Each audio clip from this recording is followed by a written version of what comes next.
नमस्कार। भारतीय जनता पार्टी के करोड़ों करोड़ों हमारे कार्यकर्ता बंधु आज प्रधानमंत्री श्री नरेंद्र मोदी जी के नेतृत्व में देश के चहुमुखी विकास के लिए काम कर रही केंद्र सरकार के दूसरे कार्यकाल का सफल 1 वर्ष पूरा हो रहा है। इस अवसर पर मैं लोकप्रिय प्रधानमंत्री श्री नरेंद्र मोदी जी को भारतीय जनता पार्टी के राष्ट्रीय अध्यक्ष के नाते करोड़ों करोड़ों भाजपा कार्यकर्ताओं की तरफ से बहुत बहुत बधाई देता हूं। मित्रों, मोदी सरकार का प्रथम कार्यकाल यदि बहुप्रतीक्षित सुधारों व न्यू इंडिया के आधारभूत ढांचे को स्थापित करने वाला और समर्पित था, तो वहीं मोदी सरकार का द्वितीय कार्यकाल यह प्रथम वर्ष के कड़े व बड़े फैसलों तथा चुनौतियों को अवसर में बदलने के लिए जाना जाएगा। इस 1 वर्ष में मोदी सरकार ने जनहित, लोकहित के उन फैसलों को अमली जामा पहनाया है जो देश की एकता, अखंडता को सुदृढ़ करने वाला था, सामाजिक व आर्थिक न्याय दिलाने के साथ साथ अपनी वैचारिक प्रतिबद्धता को पूर्णता प्रदान करने वाला है। चुनौतियों को अवसर में बदलना ही किसी नेतृत्व की नेतृत्व क्षमता का परिचायक होता है। गत 6 वर्षों में देश की जनता ने ये देखा है और महसूस किया है कि मोदी जी आदर्शों और सिद्धांतों के प्रति पूर्ण निष्ठावान व प्रबल आत्मविश्वास से भरे एक ऐसे दूरदर्शी व्यक्तित्व के धनी हैं जिनकी निर्णायक क्षमता, पारदर्शिता व विश्वसनीयता आज विश्व पटल पर अमिट छाप छोड़ रही है। मित्रों, आप सभी जानते हैं आज हमारा देश ही नहीं बल्कि संपूर्ण विश्व कोरोना जैसी महामारी से त्रस्त है। ये एक ऐसी महामारी है जिसके समक्ष बड़ी से बड़ी महाशक्तियां भी स्वयं को असहाय महसूस कर रही हैं। ऐसी कठिन चुनौती से सामना करने के लिए प्रधानमंत्री श्री मोदी जी ने जिस संयम और संकल्प के साथ जन भागीदारी का आह्वान करते हुए कोरोना के विरुद्ध शंखनाद किया है, वह अद्भुत था। फिर चाहे जनता कर्फ्यू हो, सोशल डिस्टेंसिंग हो या उसका संदेश हो, मास्क लगाने का संदेश हो, आरोग्य सेतु सुरक्षा कवच हो, स्वास्थ्य कर्मी और पुलिस कर्मियों के स्वच्छता कर्मियों जैसे देवदूतों का अभिनंदन हो, प्रधानमंत्री जी के हर निवेदन को जनता जनार्दन ने अभूतपूर्व समर्थन दिया है, क्योंकि देशवासियों को पूरा भरोसा है कि मोदी जी हैं तो मुमकिन है। स्पष्ट नीति, सटीक निर्णय लेकर प्रधानमंत्री जी ने दुनिया को दिखा दिया है कि भारत ऐसी समस्याओं से भी मजबूती के साथ लड़ने और उसने निपटने का सक्षम है। एक प्रधान सेवक, एक प्रधान अभिभावक, एक संरक्षक के रूप में देशवासियों के हौसले को बढ़ाने और यह प्रधानमंत्री जी अद्भुत तरीके से इसको उन्होंने किया है। प्रधानमंत्री जी के नेतृत्व में जन भागीदारी, जन विश्वास, जन सरोकार और जागरूकता, जागृत चेतना के 4 मजबूत स्तंभ बनकर उभरे हैं। 28 मार्च को प्रधानमंत्री श्री नरेंद्र मोदी जी का आह्वान पर पीएम केयर फंड की स्थापना हुई और मुझे ये बताते हुए गर्व का अनुभव होता है कि मात्र 1 सप्ताह में 6,500 करोड़ रुपए इस फंड में जमा हो गए। ये बताता है कि कैसे हमारे प्रधानमंत्री जी के एक पुकार पर देश तन, मन, धन से सहयोग करने के लिए आगे आता है और इन्हीं 2 महीनों में इस महामारी से लड़ने की एक मजबूत स्वास्थ्य ढांचा खड़ा कर दिया गया है। प्रतिदिन 1.6 लाख से ज़्यादा टेस्टिंग हो रही है, जो कि अप्रैल में मात्र 10,000 थी।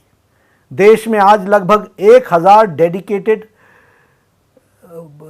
अस्पताल हैं, जहां कोविड महामारी की शुरुआत में ही पीपीई किट के निर्माण नहीं हो रहा था, वहीं आज लगभग 600 से ज़्यादा अधिक स्वदेशी निर्माताओं ने आगे बढ़ कर के द्वार देश के प्रतिदिन 4.5 लाख से अधिक पीपीई किट का निर्माण कर रहे हैं। देश में लगभग 60,000 से अधिक वेंटिलेटर की व्यवस्था की जा रही है। जिनमें से 58,000 से अधिक मेक इन इंडिया के तहत बन रहे हैं। इनमें से लगभग 50,000 वेंटिलेटर पीएम केयर फंड के आवंटित राशि से खरीदे जाएंगे। 650 से अधिक टेस्टिंग लैब कार्यरत हैं। आज हमारा देश कोरोना की महामारी से लड़ने के लिए स्वस्थ संसाधनों के साथ आत्मनिर्भर खड़ा है और यह कथ्य, तथ्य और सत्य तीनों की कसौटियों पर खरा साबित होता है। इस जनबल और आत्मबल को अपनी भुजाएं बनाकर प्रधानमंत्री जी आज आत्मनिर्भर भारत के लक्ष्यों की तरफ बढ़ रहे हैं। हमारे भारत की मजबूत भुजाएं हमारे श्रमिक बंधु हैं, जिन्होंने अपने खून पसीने से इस विशाल राष्ट्र के निर्माण में अपना अमूल्य सहयोग दिया है। आज इस विपदा की घड़ी में आदरणीय प्रधानमंत्री जी के नेतृत्व में हमारी पूरी सरकार ने हर प्रवासी मजदूर को उनके गंतव्य स्थान तक पहुंचाने का प्रयास किया है और अपने इस संकल्प में हम दिन प्रतिदिन नई नीतियों और सुझावों को समाहित करते हुए और इसको सरल और प्रभावी करने की कोशिश कर रहे हैं। साथ ही विदेशों में रह रहे प्रवासी भारतीयों को और जो विद्यार्थी हैं को स्वदेश लाने का भी प्रयास सरकार वंदे भारत मिशन के तहत किया जा रहा है। कोरोना संकट में पटरी से उतरी हुई भारतीय अर्थव्यवस्था को सुचारू करने के लिए भारत के प्रधानमंत्री श्री नरेंद्र मोदी जी ने स्वदेशी और स्वावलंबन का नारा देते हुए देश की आत्मबल को पुनर्जागृत किया है। साथ ही लोकल के लिए वोकल का नारा देकर के स्थानीय उद्यमों को बढ़ावा देने की ज़रूरत पर बल दिया है। यह एक लंबी लड़ाई है जिसमें हम सबको सोशल डिस्टेंसिंग, फेस कवर और संयम के साथ आगे बढ़ना है।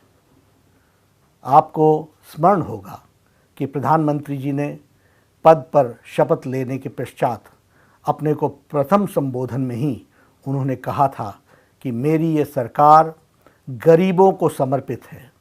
इसी संकल्प को ध्यान में रखते हुए इस विषम परिस्थिति में भी प्रधानमंत्री जी ने 26 मार्च 2020 को ही 1,70,000 करोड़ का प्रावधान गरीब कल्याण योजना के तहत घोषित किया था, जिसके तहत डायरेक्ट बैंक ट्रांसफ़र के माध्यम से देश के लगभग 9 करोड़ से अधिक लोगों के खातों में किसान सम्मान निधि के तहत 2,000 रुपये प्रति व्यक्ति की राशि भेजी गई। पहले गरीब रहता था फाके में, अब धन जाता है सीधे उसके खाते में। 80 करोड़ लोगों को 5 किलो गेहूं और 1 किलो दाल अगले 3 महीने तक, यानी गरीब परिवार को मुफ्त राशन भी देश में 1 नेशन 1 राशन कार्ड। 3 करोड़ दिव्यांगों को, बुजुर्गों और विधवाओं को उनके अकाउंट में 1-1 हज़ार रुपये की आर्थिक सहायता पहुंचाई गई है। जनधन खाता धारकों को नकदी का संकट न आए, इसलिए प्रधानमंत्री गरीब कल्याण योजना के तहत 20 करोड़ जनधन खाता धारक बहनों को, माताओं को, महिलाओं को उनके खाते में 500 रुपये की सहायता राशि 3 महीने तक भेजी जाएगी। 8 करोड़ गरीब परिवारों को 3 माह के लिए उज्ज्वला योजना के तहत फ्री गैस सिलेंडर दिए जाएंगे। मनरेगा के तहत मजदूरी को 182 रुपये प्रतिदिन से बढ़ाकर 202 रुपये प्रतिदिन का कर दिया गया है, जिससे 13.62 करोड़ परिवार लाभान्वित होंगे। मोदी जी ने मनरेगा को भारत के इतिहास में सबसे अधिक 1 लाख करोड़ रुपए का आवंटन किया है। कोरोना महामारी से लड़ रहे स्वास्थ्य कर्मियों को 50 लाख रुपए का बीमा दिया गया है। आदरणीय प्रधानमंत्री जी ने विश्व के सबसे बड़े होलिस्टिक कोविड रिलीफ पैकेज की घोषणा की है। आदरणीय प्रधानमंत्री जी ने देश के सभी वर्गों को इस कठिन समय में सहायता पहुंचाने के लिए 20 लाख करोड़ के आत्मनिर्भर पैकेज दिए हैं और इस पैकेज के अंतर्गत एमएसएमई के 3 लाख करोड़ रुपए का कोलेटरल फ्री लोन देने का भी व्यवस्था की है। किसान क्रेडिट कार्ड हेतु 2 लाख करोड़ रुपए की राशि आवंटित की गई है। कृषि के आधारभूत ढांचे के निर्माण के लिए 1 लाख करोड़ रुपए दिए गए हैं। रेहड़ी पटरी वालों के लिए उनको कर्ज देने के लिए 5,000 करोड़ रुपए आवंटित किए गए हैं अगले, जिससे 50 लाख स्ट्रीट वेंडर्स को लाभ होगा। प्रवासी मजदूरों के भोजन एवं उनके रुकने की व्यवस्था हेतु 3,500 करोड़ रुपए दिए गए हैं। कोरोना के वैश्विक संकट में आदरणीय प्रधानमंत्री जी ने सिर्फ अपने देश की ही चिंता नहीं की है, बल्कि वसुधैव कुटुंबकम को मानते हुए, इस बात को चरितार्थ करते हुए 113 देशों को दवा पहुंचाने का काम आदरणीय मोदी जी ने किया है। यह मानवता का वह सेवा है जिसकी मिसाल आज पूरा विश्व देख रहा है।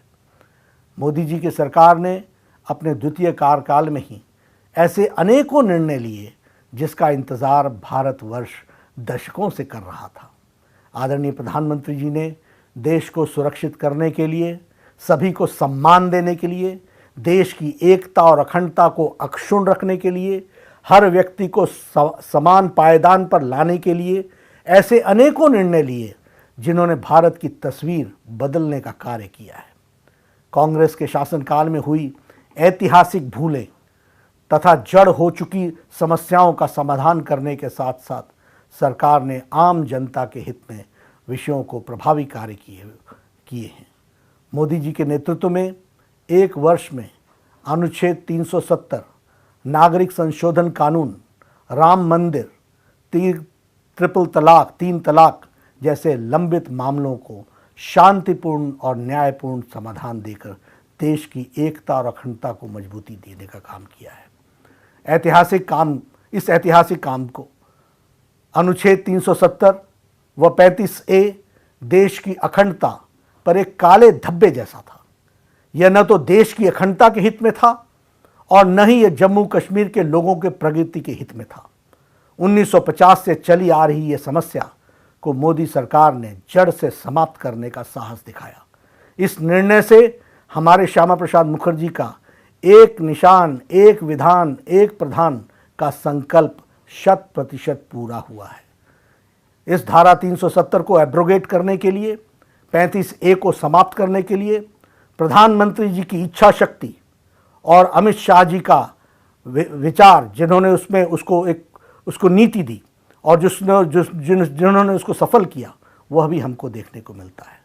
और आप जब जम्मू कश्मीर, लद्दाख क्षेत्र की क्षमता को देश की मुख्य धारा में शामिल हो गई है, इस निर्णय से प्रधानमंत्री ने वह के वंचित, शोषित, पिछड़े समाज को उनके संवैधानिक अधिकार देने का रास्ता साफ किया है, जिससे उन्हें दशकों तक वंचित रखा गया था। नागरिक संशोधन कानून जनता से किए गए वायदे को जनता का आदेश पत्र मानकर मोदी सरकार ने नागरिकता संशोधन कानून भी संसद में पास कराया है। इसके तहत पाकिस्तान, अफगानिस्तान और बांग्लादेश से प्रताड़ना के शिकार भारत में रह रहे हिंदू, बौद्ध, सिख, ईसाई और पारसी शरणार्थियों को हिंदुस्तान की नागरिकता देने का प्रावधान किया गया है। 3 तलाक कानून मोदी सरकार ने अपने दूसरे कार्यकाल में सबसे पहले हमारी मुस्लिम बहनों को, मुस्लिम माताओं को 3 तलाक से मुक्ति दिलाने का कदम उठाया है और बरसों से चली आ रही 3 तलाक की कुप्रथा को खत्म किया है। राम मंदिर मामले को समाधान भारतीय जनता पार्टी शुरुआत से ही संविधान की व्यवस्था के तहत रामलला के भव्य मंदिर के लिए प्रयासरत थी, जबकि कांग्रेस बार बार इसमें अड़ंगा लगा रही थी। वर्षों बाद देश की सर्वोच्च अदालत की 5 जजों ने सबने एक साथ मिलकर उस बेंच ने सर्वसम्मति से विवादित जमीन को पर रामलला के पक्ष में निर्णय दिया है और 135 करोड़ भारतीयों का सपना साकार हुआ है। प्रधानमंत्री जी के नेतृत्व में सरकार ने भव्य मंदिर के निर्माण के लिए श्री राम जन्मभूमि तीर्थ क्षेत्र का गठन किया है और इसके लिए तीर्थ क्षेत्र की पूरी भूमि आवंटित की है। जल्द ही राम मंदिर का सपना साकार होगा, भव्य मंदिर वहाँ बनेगा। उसी प्रकार आतंकवाद पर लगाम लगाने के लिए UAPA एक्ट घोषणा पत्र में किए गए वायदे के अनुरूप मोदी सरकार ने आतंकवादियों पर कड़े प्रहार के लिए विरुद्ध क्रियाकलापों के निवारण संशोधन के विधेयक UAPA को मंजूरी दी और इसे संसद में पारित किया। अपने दूरदर्शी नीतियों से टीम इंडिया की भावना सुदृढ़ करते हुए मोदी जी ने सरकार में भारत के लोकतंत्र को एक नई दिशा दी है। जनहित की भावना, देशहित की लालसा, सबका साथ, सबका विकास का संकल्प देश के अंतिम छोर पर खड़े गरीब के जीवन स्तर को बेहतर बनाने की इच्छा शक्ति मोदी जी की कार्यशैली में साफ नजर आती है। देश के लिए यह गौरव का क्षण है जब 2014 में जन जन के नेता बनकर भारत के प्रगति पथ पर आगे बढ़ने वाले प्रधानमंत्री श्री नरेंद्र मोदी जी आज देश का नेतृत्व कर रहे हैं। मैं पुनः भारतीय जनता पार्टी की ओर से आदरणीय प्रधानमंत्री श्री नरेंद्र मोदी जी को और उनकी सरकार को, सभी सदस्यों को इस अभूतपूर्व सफल और निर्णायक एक साल के लिए हार्दिक अभिनंदन करता हूं। आदरणीय मोदी जी के नेतृत्व को कोटि कोटि वंदन करता हूं। और यही मेरे दोस्तों, मेरे सभी कार्यकर्ता बंधु, हम उनके बताए रास्ते पर और ताकत के साथ चले, यही मेरा निवेदन है। जय हिंद।